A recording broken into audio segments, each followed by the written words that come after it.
Hello everyone, good evening, happy Sunday to you. Hopefully you had a good day today. Hi everybody, welcome to Sunday.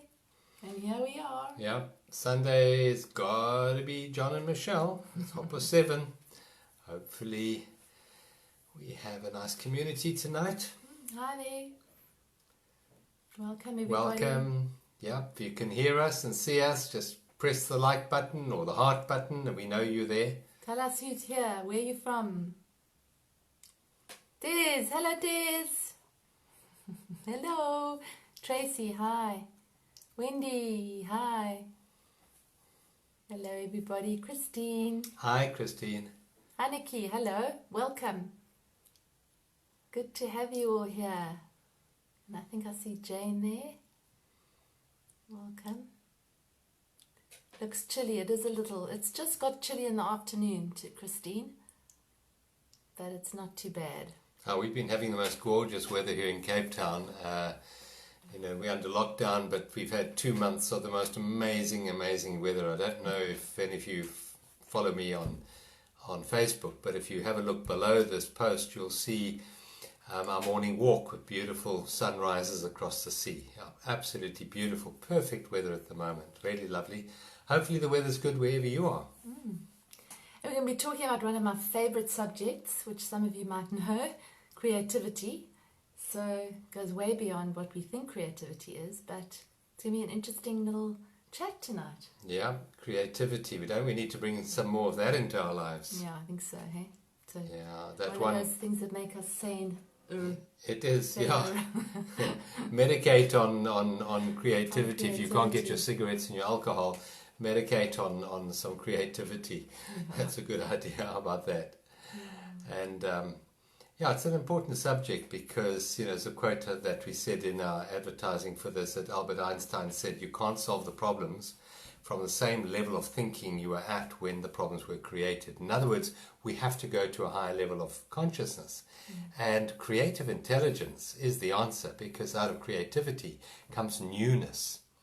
And we have to accept that the old is dysfunctional and the old is dying. And that we have to step into a new world. We have to be ready for a new world.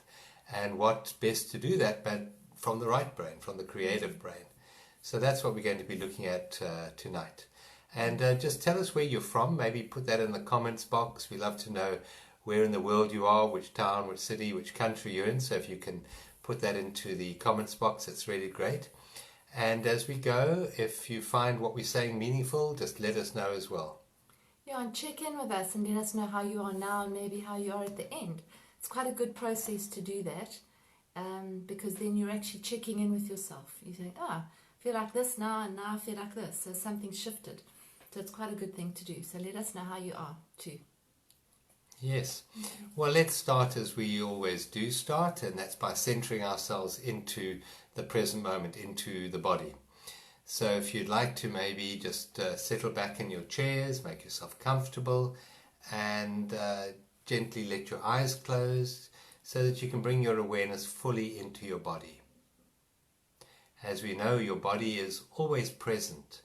Your body is always in the present moment. Never goes anywhere other than in the present moment. It's our mind that's so attached to thoughts of yesterday and thoughts of tomorrow, what was and what may be, that drags us out of reality into what I call the matrix. So let's spend a minute or two just centering ourselves back in reality, and to do that we align ourselves with the awareness of this wonderful, beautiful physical body that we have. So we're aware of our bum on the chairs, we're aware maybe of the backrest supporting us. And if you have a backrest, just settle back further into it and feel that support. At the same time, just be aware that life is animating your body, that your body is alive right now. And that life is doing all those wonderful things that life does, that if, for example, it's enabling you to hear this. Without life, you couldn't hear this. You can feel your feet on the floor and where your hands are pressing. You can feel the temperature of the room on your cheeks. And you can breathe. You're aware that life is breathing you. It's taking the in-breath and then gently releasing the breath. It's beating your heart. This wonderful energy called life is maybe digesting your food, maybe transporting the oxygen from your lungs right around your body to your little toe. Just bring your awareness into your body and maybe even be in awe of the millions, if not trillions, of functions that life is taking care of for you in this moment so that you may have this human experience. Our conscious mind is capable of focusing on maybe 7 or 8 things in any one moment, 7 or 8 bits of information. But the unconscious mind deals with about 40 billion bits of information in any one moment. So just be in awe of all of these processes that are taking place right now in this moment, and settle down more deeply into your body and back into the present moment.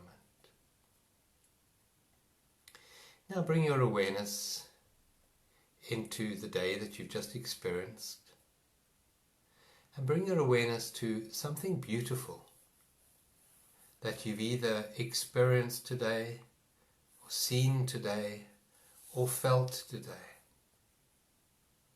We went for a wonderful walk this morning and we experienced the beauty of water, the beauty of morning sunlight dancing on that water, of ducks, of reeds, of the happy dogs, beautiful blue sky and white wispy clouds. We experienced the beauty of the mountain, the beauty of walking in nature, of watching other human beings in happy times as they walked with their families and their dogs. That was beautiful. What in your day has been beautiful? Bring your awareness to beauty.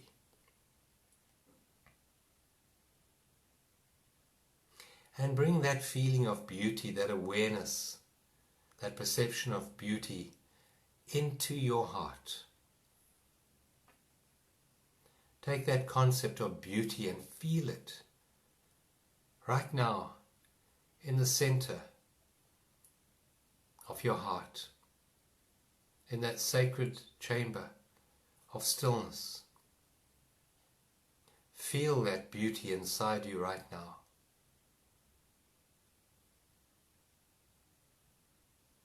Irrespective of your body, irrespective of your circumstances, there is beauty in this moment right now.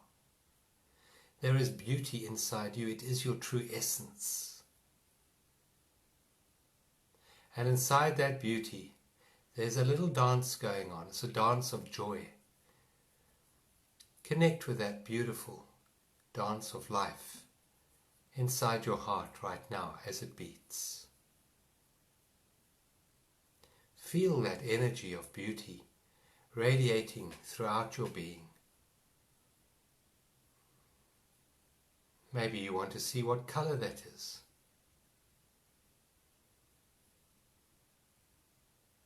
Just feel that vibration.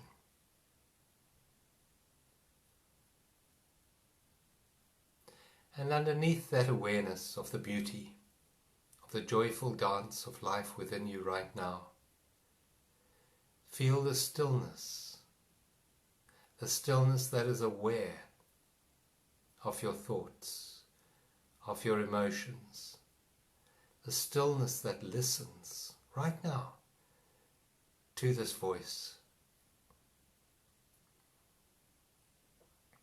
the stillness that's aware of the in-breath and the pause and the out-breath. You and stillness are one. It's who you are. And it's beautiful.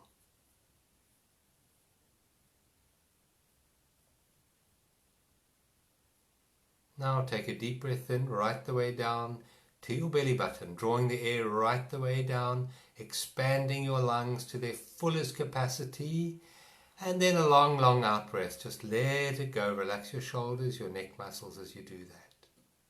Take a second deep breath in, pushing your tummy out like a big ball, right down to your legs, up into your shoulders and your head, and a long, long releasing sigh out. Just let it go.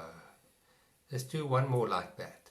A deep breath into your belly button, lowering your diaphragm, pushing the air right the way down to the bottom of your lungs, filling your body up into the chest, up into the head, and then a long sigh out, releasing any tension, your neck, shoulders. Just let it go. Let it go. And be aware of the beauty in this moment. And when you're ready, gently, slowly open your eyes. Thanks, John. Thank you. Lovely. Thank you. Thank you. Relived the walk that we had this morning. Yeah, it was beautiful. Really beautiful. Yeah. How do you feel? Yeah, let us know. How are you feeling? Yeah. Bit more calmer, but still a maybe. Maybe you're in a more happy place now. Just let us know. Yeah. So tonight we're going to be talking about tapping your creativity. So that's a pet subject of mine because, well, this creativity has been a part of my life in a very big way for a very long time. But I feel that having worked, I've been doing, for those of you who don't know, I've been running workshops to help people to connect with themselves on a deeper level through creativity. So using creativity as part of that process. So I call them art and soul workshops. A couple of you have been to them. And the one thing that I've come across a lot of is the concept of creativity and what it is. And there seems to be a little bit of a misunderstanding because a lot of people will say to me, I'm not creative.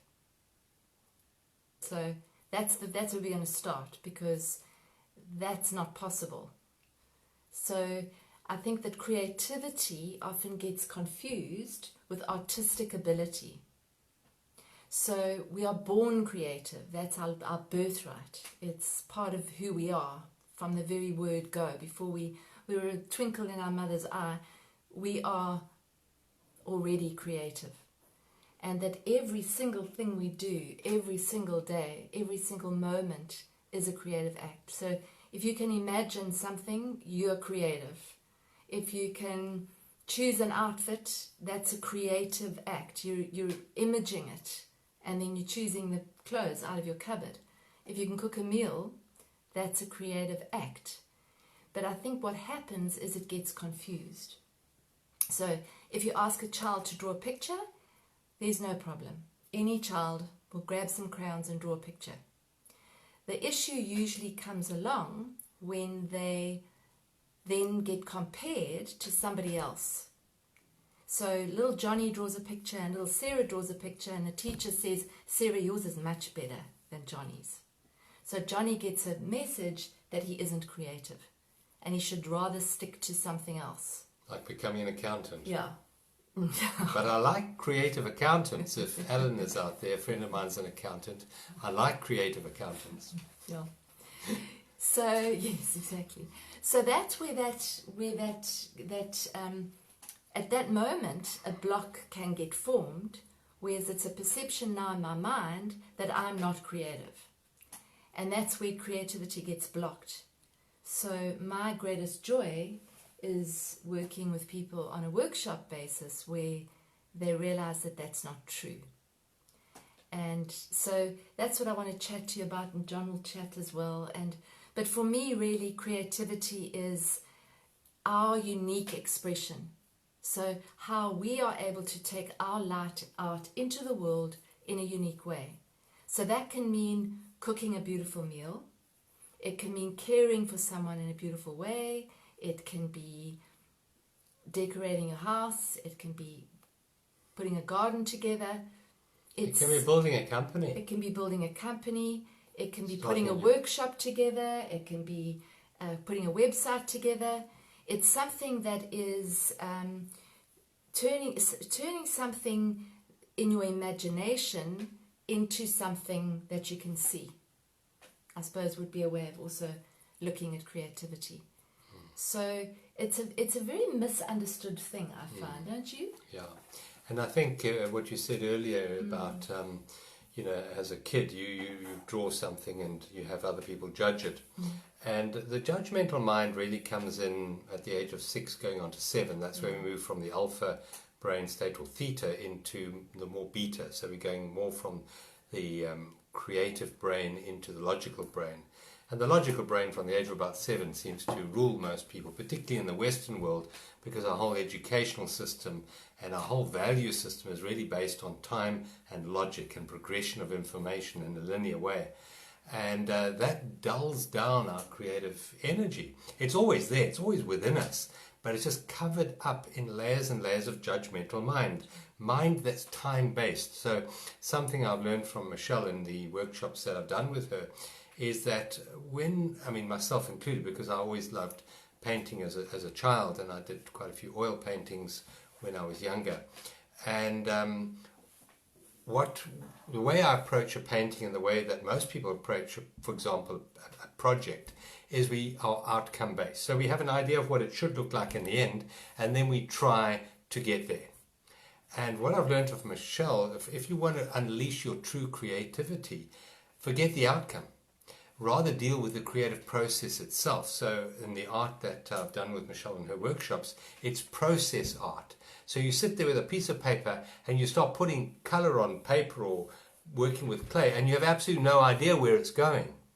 And that's where true creativity comes in. Because, for example, in teaching corporates, there's a bit of work that I do on brainstorming. And there we work with very creative processes. So if you have a challenge or a problem that you want to sort out, you generally have the idea of the result in mind and you try and get there. And then you get blocked by that logical mind, which then judges what is possible and what is impossible. Where when you do it the other way, there's a creative way involved. It's a fascinating technique that I teach. And that is, you get your logical mind completely out of the way, and you just allow these ideas to flood your awareness with no judgment whether they're good or bad, and you just put them down. And then later you go and you use your logical mind to sort them out into some way that can be applied to the particular situation or project that you're working on.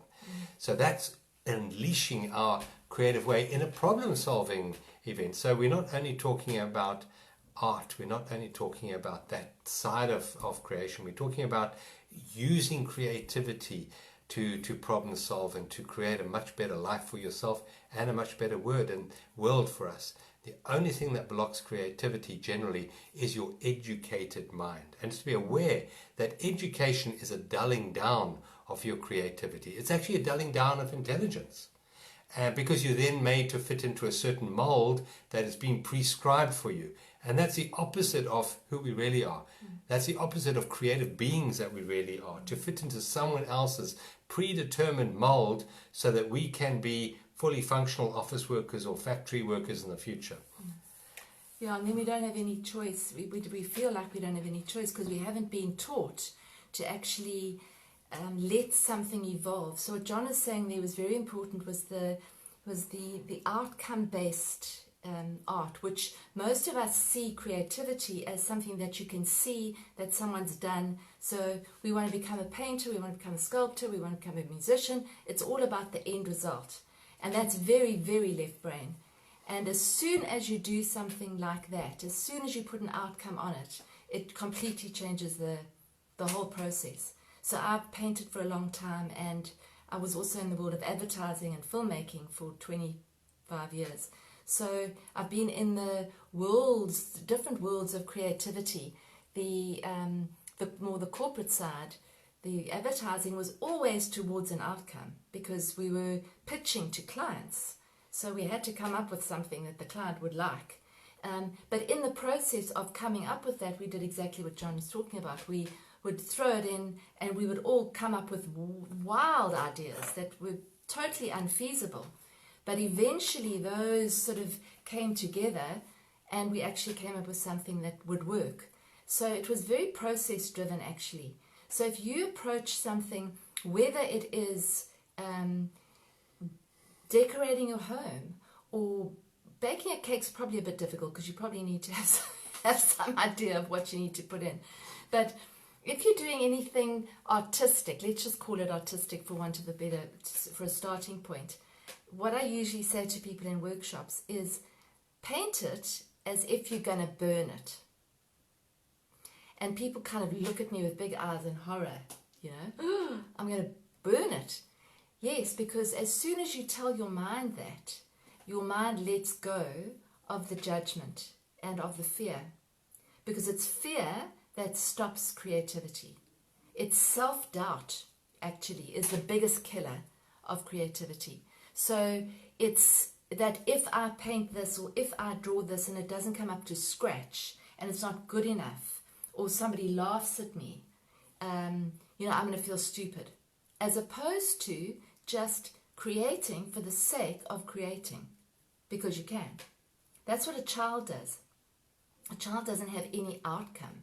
A child just wants to play with paints or make mud pies, and we all did that with no hindrance, you know, nothing holding us back. So John's beautiful little grandchild comes and plays sometimes, and it's just such a delight because she's 5 and she's totally in her creativity. I mean, she has us doing shows and dancing and singing, and she dresses us up, and the imagination is boundless. And we were all like that until we were told to get real, grow up, stop being so childish, pull yourself together. Think of the future. Think There's of a big the one. future. Has anyone been told to think of the future? Yeah, and you know, this isn't really good enough because you went out of the lines, or that color doesn't go with that color. And at that moment, we start to say, then maybe I shouldn't do this, because none of us want to be criticized. We want to be accepted. So as soon as the criticism comes in, the self-doubt kicks in, and the block comes up. But the good news is the blocks can be removed just like that.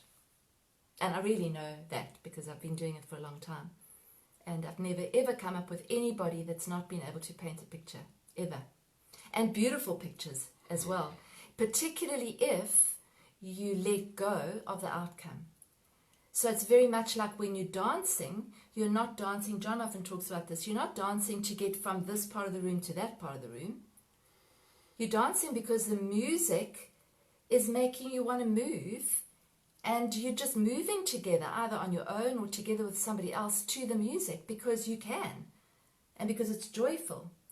And unfortunately, that starts to get eroded as soon as the judgment comes in. Yeah, and I remember reading something, I think it was on Michelangelo, and he was talking about, you know, when you're faced with a piece of marble, you know, how do you create a structure out of that or a statue out of that?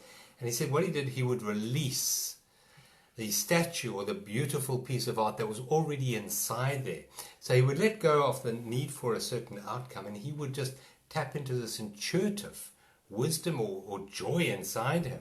And he'd chip away the bits that didn't belong in the statue. Yeah, so he would always do that. It would be a process of discovery rather than an imposition of an idea on the block of marble. Yeah, and that takes courage. So to do something like that takes a huge amount of courage because you don't really have an outcome.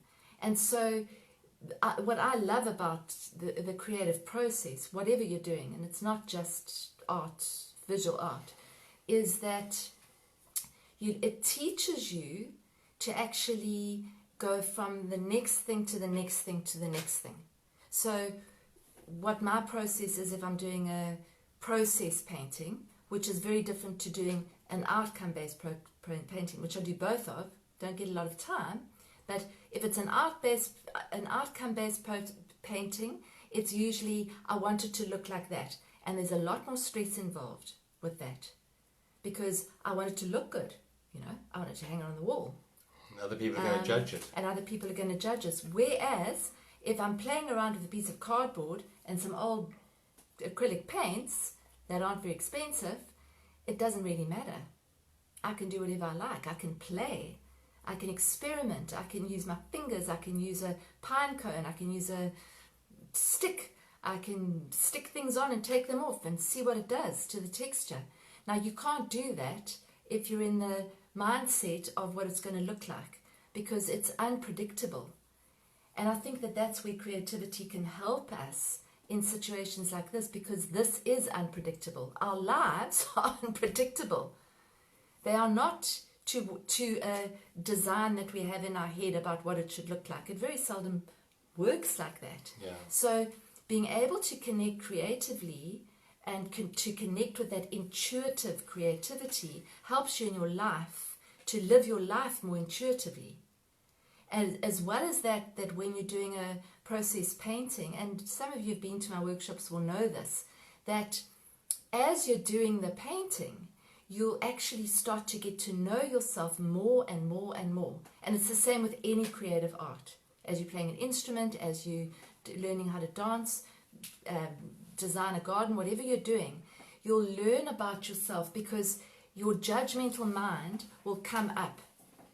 And you'll be able to, you'll start to do something, and the judgment mind will say, oh, but maybe you shouldn't do that. Maybe you shouldn't make that mark, because what if you mess it up? And it's at that point that I usually call it an edge. And you get to an edge, if you break through that edge, then it goes onto another level. And sometimes you get stuck at that edge and you can't move forward, and then you have a breakthrough.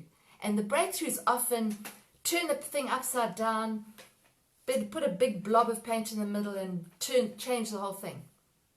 And it completely shifts the block inside you, because you are not separate from what you're doing. So when you are gardening or creating or sewing, like Christine, you're not separate. That becomes part of you. You are it and it is you. Color is you and you are color. So there's no separation. So that painting or that piece of art or that flower arrangement is showing you elements of yourself all the time and showing you where your mind goes. Like, I can't do this, and the panic that comes in saying, what if this isn't good enough, and what if that doesn't go, and what if I can't do it anymore? And so it's just to notice it. It's just another way of like self-inquiry, really. Because you can see your blocks very, very quickly. It's a metaphor for life. Any kind of art. It's like testing a muscle. And really your worst enemy is self-doubt. That's the one thing that will stop you engaging in the creative process. And fear that you're going to mess up. And what I usually say is, so what? So throw it away if you don't like it. Really. It's one of the safest ways to actually explore who you are, because so what? The worst is that you don't like it. And you don't show it to anybody. I usually say to people, don't show it to somebody, because you'll think that you've created something amazing and somebody else will say, you spent the day doing that? So sometimes that can actually also be something that doesn't really serve you. But there's lots more. But not caring about the results allows you to let a process happen where you just get involved with the process and let that happen, and then from that something else happens, and from that something else happens, as opposed to saying, I'm going to do this, and then you get stuck, because if this isn't looking good, then you can't move on. So if you get stuck with a painting or a drawing or whatever it is, just do something else. Put something else in it, and then that'll break through that stuckness. Yeah. It's to realize that the creative process is a process of expansion into areas that have never been there before. Right. So it's not a duplication process, which is what the logical left brain does very well. It duplicates patterns and previous experiences, where the creative mind goes places which no one's ever gone before. You haven't been there before, so you have to be courageous to break out of that. But you can use the left brain and the right brain together in the creative process. Yeah. So, for example, if you are, say, for example, you're wanting to design a building, or you're wanting to design a fountain, or you're wanting to create a certain embroidery, you don't have to physically get involved in the technical side. In other words, you don't have to randomly try and build a building and watch it fall down because you didn't put the right foundations down. But what you do in the creative process is, before you get involved in any technical side of physically sewing that fabric, you then allow your right brain full reign in the designing process. So you just allow these weird designs to come out. You just allow, so you don't have the outcome as the controller. You have the creative process as your actual guiding influence in that moment. And then afterwards, you can use your logical brain to come up and look at everything, put it all together in a unique way and say, okay, this is what we're going to build on from this creative process. We're going to use this and we're going to use that in a time-based logical sequence. So then you bring in your right brain, which is a creative, expansive side, with the control of the left brain to bring about an end result. And you can use both, but learning the creative process, as Michelle's been explaining now, with for example, a piece of cardboard and some cheap acrylic paints, that's a great way of breaking out of those programmings that we've had from early childhood, that you have to do things within a certain structure and in an acceptable way to those that are going to judge what you're doing. So we need to break that out. And then we can come back to using the logical mind to direct it in a functional way. Yeah, and I mean, there's something to be said for technical skill. So you get great creativity with no technical skill, and you can see those pieces of art. And you see great technical skill with very little creativity, because the artworks that are created can sometimes be quite dry and quite flat and quite one-dimensional. So you can usually see whether a painting or an artwork has progressed and become something organic and beautiful, because you can see the depth in it. You can feel it when you look at a painting or look at a sculpture or look at any kind of piece of art or look at somebody dancing. You can see whether that emotion is there. So for me, a good piece of art, whether it's a good piece of music or whatever it is, evokes something in you. When you look at it, listen to it, hear it, you feel something. You engage, it engages you. And that really only happens when the person who made it was actually fully into the process. And that's why we love certain art, because it evokes a feeling. Yeah. It might remind us of something, or something sad, or something happy, or a memory, but it's evocative. So yeah, and there's the technical side is just the technical side, and it's the left brain, and it's absolutely real. I mean, to paint a painting, you've got to have your paints there, and you got to like have some materials, and it's good to have that brain. But the only issue is when it starts to actually interfere with the creative process, where that left brain says, no, you really cannot put that color next to that color. And that's what you can question. You can say, yes, I can. So go to sleep, left brain, just for a bit. I'm going to play a little bit more. And then you just let it evolve from that to the next thing, to the next thing. And it is absolutely incredible what happens with people. The other thing is, while you're actually painting, the other thing, just before we go into some tools, is anything that drives you by curiosity rather than fear, you could constitute as creativity. So when you're curious about something, you open up to that.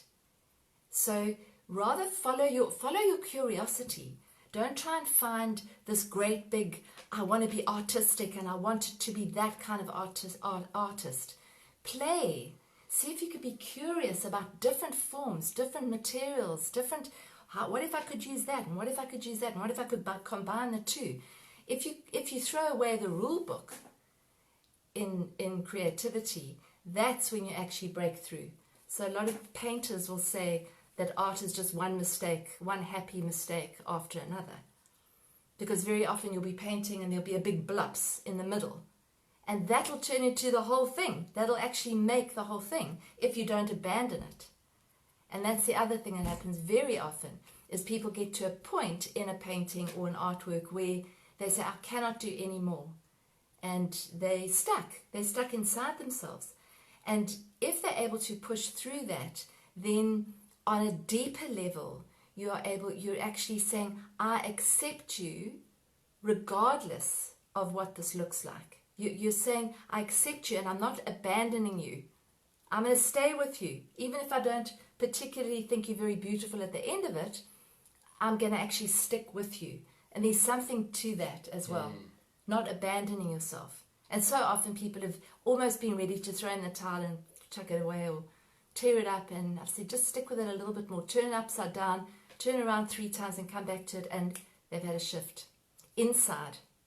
It's not just about the picture or the artwork that you're doing. It's none of it is.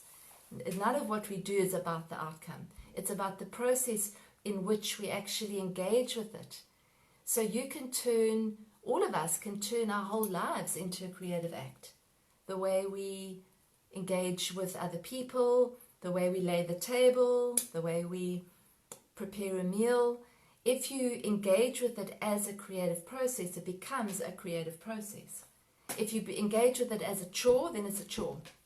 Then it's, let's get this thing finished, because I don't really want to be doing this, which all of us get into that place. But if you can actually just bring yourself again into the present and say, right, this is what I'm doing right now.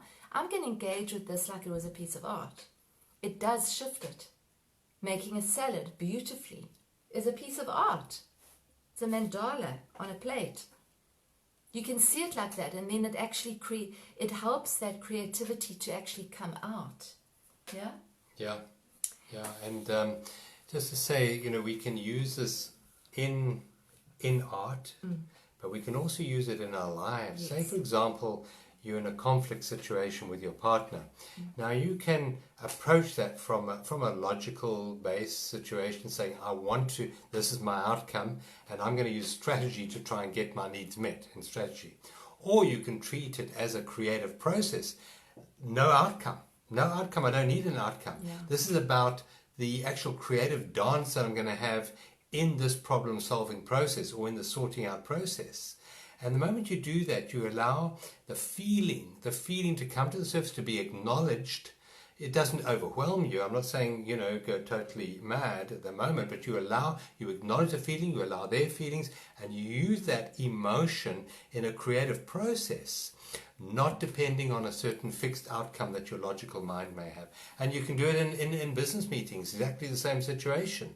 You can go into a business meeting knowing that this is a creative process, and what's going to emerge at the end of the business meeting is something that you haven't even dreamt of, something way better than you could ever have worked out with your logical mind. And if you go in there with that feeling inside you of excitement and enthusiasm that something even better is going to emerge as a result of this meeting than what your logical mind would like to predict, you will see those results in the world. And so you can use this process in all different aspects of your life. And I'll tell you why I feel it's really important. The logical mind has created a certain world the way it is, and that is a world of control, of predictability, which the logical mind loves that. It loves control, it loves predictability, loves to know what's going to happen in the future. But in that process, you lose your humanity, you lose your empathy, you lose your compassion. And you can see it, for example, in people who have succeeded in controlling situations. Somewhere along that path, they lost their soul. They lost their soul. And I think it's very important for us at this pivotal point in our evolution to regain our soul. And we regain our soul by coming back into the creative, playful mode that we had as children, every single one of us, no matter how important that particular politician or that business person is. They were once a child. They were once a creative, joyful, playful child. And to get back in connection with that which is still within you today, and then use that in the problem-solving process. So you use your true intuitive creative process. Einstein said that thinking had very little to do on his path of discovery. It came from that, what he called that sacred gift that we have within us, that intuitive energy within us. That's where Einstein's genius came from, because he used his logical brain to work out the solutions that his right brain had presented to him. So he worked with both of his brains, and when he died, he donated his brain and they dissected it. And what they found was that two halves of the brain were pretty much fused together. His corpus callosum was virtually the same size as two hemispheres of the brain, where someone who's predominantly left brain has a tiny corpus callosum, where he didn't. He integrated his creative side with his logical side. And I think we need to work holistically. We need to work with our whole brain, not just half of the brain, not just the time-based and memory-based and predictive part of the brain. We need to work with this intuitive, this colorful, this joyful, this empathetic, this emotional part of the brain as well in problem solving. I mean, we've got a lot of problems to face over the next few months and the next few years. And it's going to take a lot of creativity, and we need to connect with that. So this is actually a survival mode, this creative intelligence that we can tap into. Yeah, and I think it's very valid. I mean, I think also just on picking up on that point is you can't vilify the left brain. I mean, we wouldn't be here if it wasn't for a left brain. So you have to integrate it to some degree. But it's taken over to a large degree, so it needs to be balanced. And so, you know, in many countries and in many places, you know, the arts have just been sidelined. And I think that's tragic, because that's the creativity, artistic people in touch with their hearts, that's what's needed on the planet right now, because we've gone too much the other way. So it's to bring it back into balance. And possibly this that we find ourselves in, this situation, possibly it is bringing us into balance. It's definitely slowed people down. And I think people maybe have connected at a deeper level in a slower, maybe more feminine space. I'm not talking about female, I'm talking about the feminine energy. They've connected more to that slower, more heart-based energy rather than just the head all the time. But I think that also this situation that we're in, it's a process. So we all want to see the outcome. And so often in a client session with an astrology client, they'll say, when's this going to be over? And what's going to be the outcome? And always when someone says that, you know that you've got to be in the process. This is a journey. And yes, we might not like a process. It might be really difficult. It might be a very deep crisis transformational process that we're under astrologically. And we want to know when we're going to get through the tunnel. But when we actually say that when we're going to get through the tunnel, we're actually saying, I'm in resistance to what's going on. And I want the outcome. And if this isn't actually happening to my outcome, then I'm going to suffer.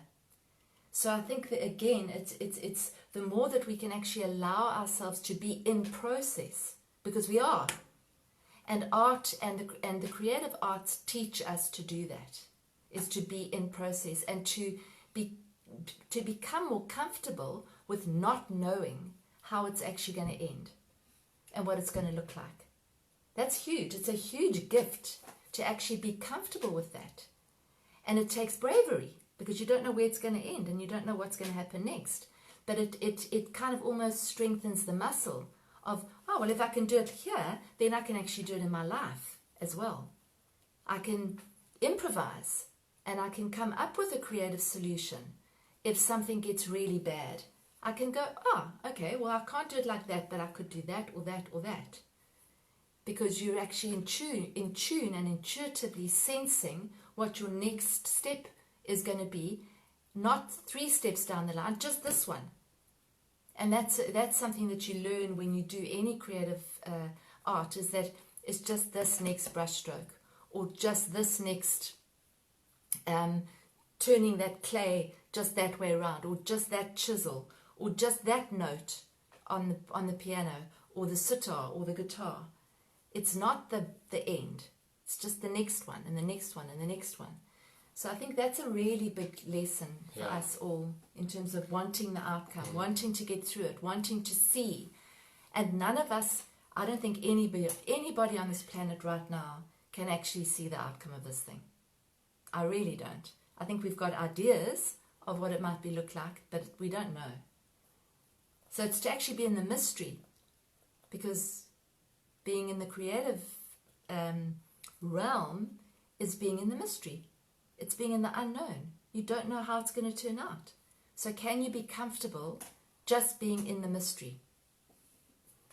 And I think part of that being in the mystery, which is so difficult for the left brain, because the left brain has built up structures of predictability because it can't trust the process of life. Yeah. Can't trust the process of life. So it has to try and strategize and manipulate and plan. Where this process that we're going through is very difficult to plan. So it's almost a case of having to take your hands off the steering wheel and having to trust the life. And if we are, I always say that the outcome is inherent in the journey. So if you're in the journey, as Michelle said earlier, and you are resisting this change, you're resisting it, well, what is your outcome going to be? It's going to have to be made up of resistance. So it's not going to be a happy place at the end. If you have gone through the process, resisting the process, you're going to reap more of what you've sowed, which is more resistance. So if you go through in the creative, joyful, trusting way, you can call it the dance, and enjoy this process, trusting that the dance has a purpose. You can't necessarily see it, but you enjoy the step that you're taking now. And that enjoyment of even difficult circumstances will benefit you in the future, because you will reap that emotion that you've sowed now, that feeling. If it's a feeling of accepting this moment, of enjoying this creative moment, that will manifest in your future experiences again, because of the law of vibration. The law of what you put out is what you get back. So I think this is really important for us to go through this like this. And even without this lockdown story that's going on, the virus story going on, we know that the path we're on was pretty unsustainable, because even if you look at, for example, AI, artificial intelligence, that was bringing us to the point where machines were going to do most of the logical work, or are still going to do most of the logical work. So those people who pride themselves on left brain thinking, well, a machine is going to do it infinitely better than you.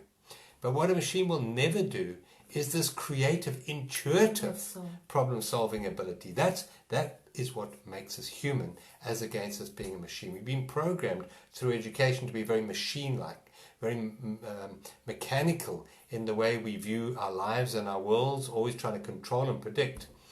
And, well, machines and computers are going to do that infinitely better than us. So now we need to reconnect with this true heart essence, this feeling of what it's like to be in this process, of what it feels like to be human in this moment.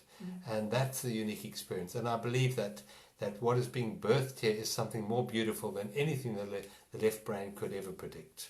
There is something beautiful, but we need to co-create it in a creative way, in a joyful way, in a trusting way.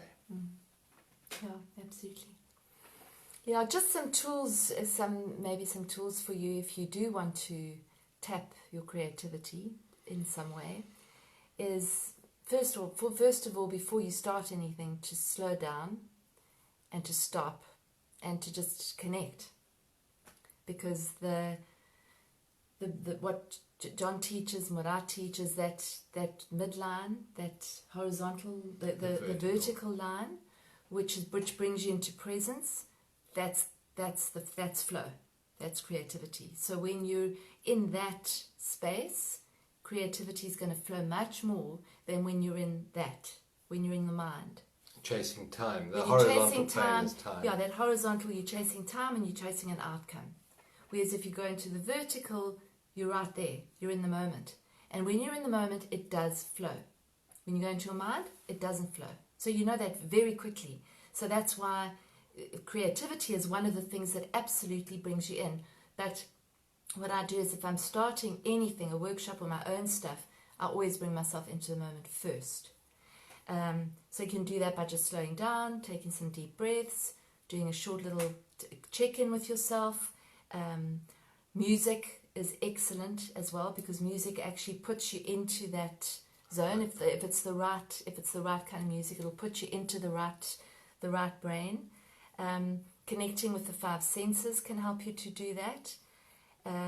Moving position, believe it or not. If you're stuck and you can't go forward with something, to actually get up and move and come back. Or sometimes it means, if you're doing something on your computer, taking your computer somewhere else and actually getting a change of scenery. I've been known with the writing that I do, like the blogs and that, where I'm stuck, when we were allowed to, I'd go and sit in a coffee shop. And noisy and people and everything. But something happens. And I'm out of my normal environment and something else new arises. It's really useful, that. So move. If you're really stuck, move. Move around. Turn upside down. Spin around a few times. Run up and down the stairs. Move. Literally. Because you actually shift the energy by moving. And that's the same with any energy, any emotion. Just move. Get yourself, move through it. Spending time in nature as well. So if you feel blocked, go into nature. Because nature will always open you up. Always. Always, always, always. Do things differently. So if you're doing something that isn't working, do it differently. So with art, very often, if you're painting, we'll turn the thing upside down. Even a portrait, it's very interesting to do that. You're painting a portrait and you turn it upside down, and all of a sudden you can see where you've made a mistake, because your brain shifts when it turns upside down. So that's, and then improvising, playing, just allowing yourself to actually take the pressure off and have some fun. That opens your creativity. So anything that opens yourself to that flow, and anything that switches the very judgmental, outcome-based brain off for a bit, is going to help you to actually tap in to that creative spark. Because it's within you. It's never gone anywhere. And there's absolutely no way that you're not creative. So you can take that concept and throw it out the window, because it's not true. It's absolutely not true. This is one of the things I know for sure. Yeah, it's not a concept. It's a knowing that we are creative. It's our life essence. It's who we are at our core. The spirit, inspired, is creativity. Your natural gift. So it's important to use it, because it can never run out. It's always more. And the more you use, the more there is. Yeah. Okay, yeah. Hopefully you've enjoyed this evening, and you've maybe taken something valuable with you. If you have, just drop us a note. Let us know that. Yeah. Michelle's going to lead us through one of her beautiful visualizations now, meditations. Hopefully you'll enjoy that as well. Well, I know you will. No, hopefully you will enjoy it. And Wednesday night we're back again with a meditation. All right, meditation. It's a half-hour meditation from 7:30 until 8 on Wednesday night. So if you want to center yourselves, please join us. And in fact, that's the real important work to do at the moment. The world needs us to become more centered, to become channels for the light and the love to come into the world at this time. So please join us, and tell your friends to join us on Wednesday night.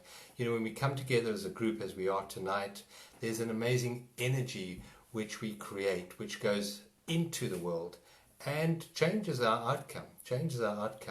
The light dissolves the darkness. So please join us on Wednesday night.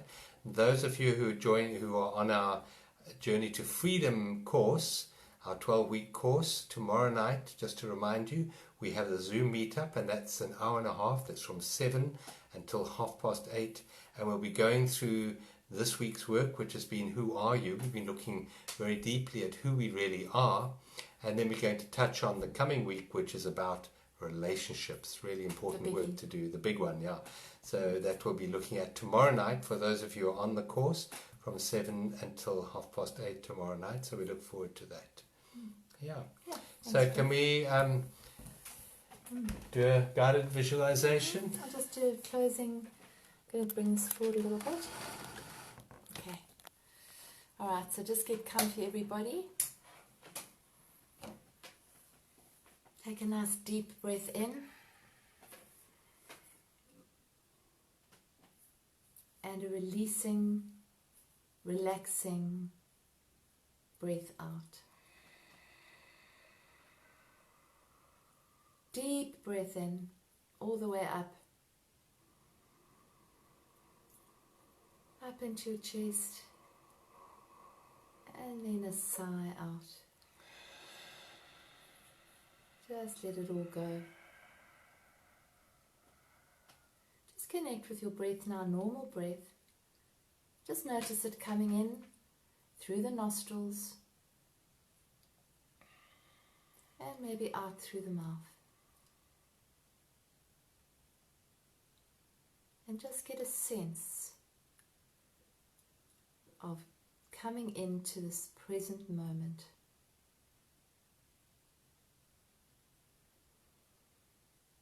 Nowhere to go, nothing to do right now, nothing to achieve, just being fully present with whatever arises.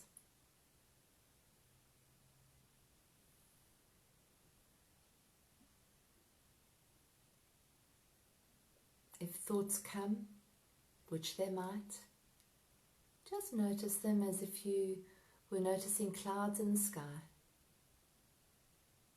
and just bring your attention back to your breath.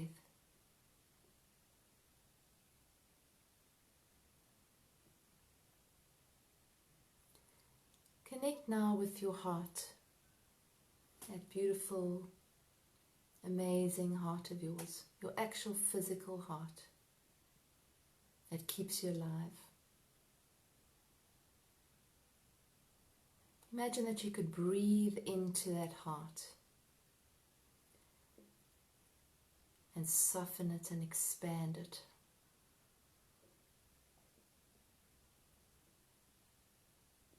Imagine as you breathed into that heart, imagine it opening like a beautiful rose, petal by petal. Imagine that rose just kept on opening. Imagine if it was 1,000-petaled rose. It just kept on blooming and blooming and blooming and opening and opening and opening.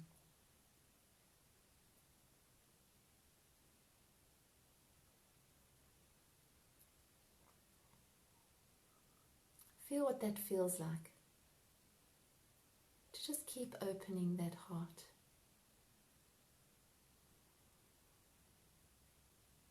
To just let it allow it to bring beauty.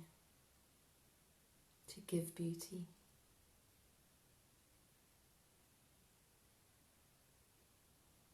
And I imagine right in the middle of that rose is a beautiful spark of light.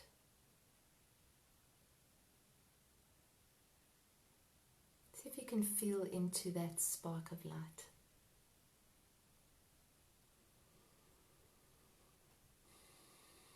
The spirit that lives there, which ignites your creativity, which animates you, animates your body, animates every intention, everything that you do.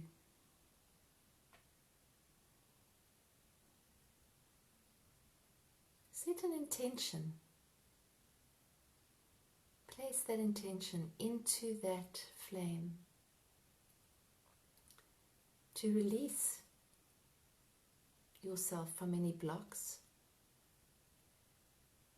that might be holding you back.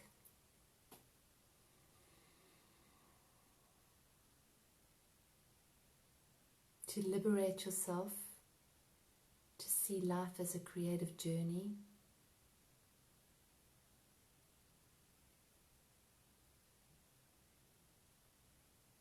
to open to life. Just like this rose opens and opens and opens. Set that intention. That you'll open to life.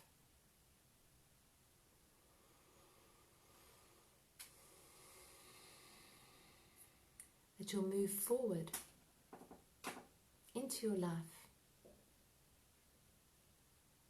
Step by step, moment by moment, allowing it to unfold without an outcome.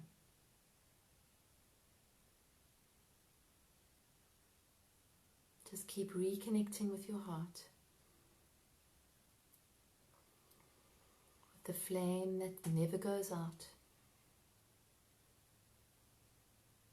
and with this ever-opening rose, these petals that just keep pumping out beauty.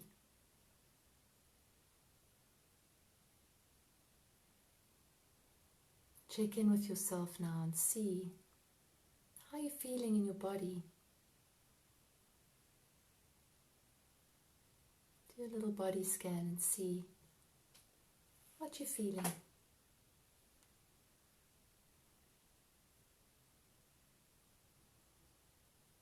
Just noticing, no judgment, noticing how you're feeling.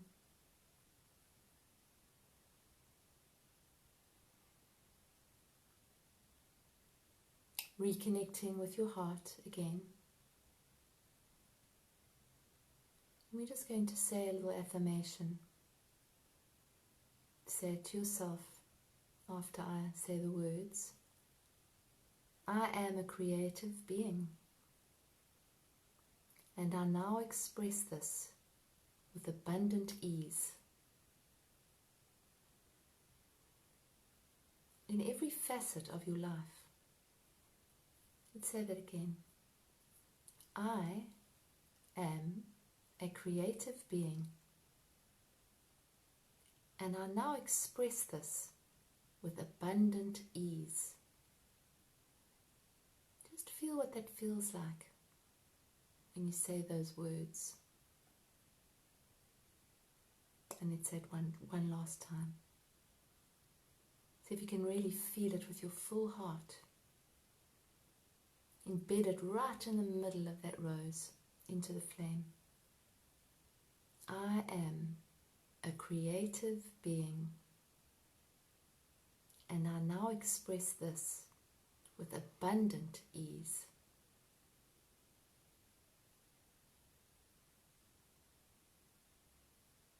Beautiful. And I'll just take your attention back to your breath. Take a nice full breath in and a releasing breath out. And another one. Deep, beautiful breath in and a releasing breath out. And when you're ready, in your own time, we can't see you, so it's fine. You can gently open your eyes. Thank you. Wow, that was really beautiful. Good. I don't know about you, but I could smell that fragrance of that rose. Wasn't it beautiful? It really was beautiful. Thank you for being with us tonight. I'm going to put a photograph of that affirmation card up onto our Journeys of Awakening WhatsApp group. If you want to join that group, just go on to our website, which is journeysofawakening.com, and there is a link there to join this particular group, and then we do put information up on that group, so it'd be lovely to have you there with us. It's just a broadcast group, so there's not lots of messages or anything. Yeah, it's just broadcast. Yeah. Super, wonderful. Well, thank you for being with us tonight. We wish you a pleasant, peaceful evening. And we look forward to those on the course. We look forward to chatting to you tomorrow night and answering your questions and looking at where you're at. And otherwise, we'll meet everyone else on Wednesday night at 7:30 for a half-hour meditation. Bless you. Have a beautiful week ahead. Thanks, everybody. Thanks for coming.